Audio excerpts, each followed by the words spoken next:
આજના દિવસે અહીં બોટાદ ખાતે જિલ્લા કક્ષાનો ગરીબ કલ્યાણ મેળાનું આયોજન રાજ્ય સરકારના અભિગમ મુજબ માનનીય જિલ્લા વિકાસ અધિકારીશ્રીની ઉપસ્થિતિમાં જિલ્લા પંચાયતના અધ્યક્ષા બેન જેઠીબેનની અધ્યક્ષતાની અંદર આજનો આ કાર્યક્રમ સંપન્ન થયો છે।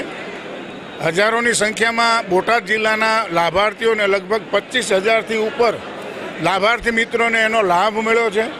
કરોડોની રકમ અલગ અલગ યોજનાઓના સહાયના માધ્યમથી આપણે લાભાર્થી મિત્રોને આજે આપવામાં સફળ રહ્યા છીએ। ત્યારે જિલ્લાના સૌ લાભાર્થી મિત્રોને ખૂબ ખૂબ અભિનંદન સાથે આજે ગરીબી ઉન્મૂલનના કાર્યક્રમમાં રાજ્ય સરકાર રાજ્યના માનનીય મૃદુ મુખ્યમંત્રી આદરણીય ભૂપેન્દ્રભાઈ પટેલની વડપણ હેઠળ ચાલતી રાજ્ય સરકારે જે ગરીબ કલ્યાણ મેળા સંપન્ન કર્યા છે, રાજ્યભરમાં દરેક જિલ્લાઓમાં આજે આ કાર્યક્રમ થયા છે। ત્યારે સૌ લાભાર્થીઓને લાખ લાખ શુભેચ્છા અને અભિનંદન।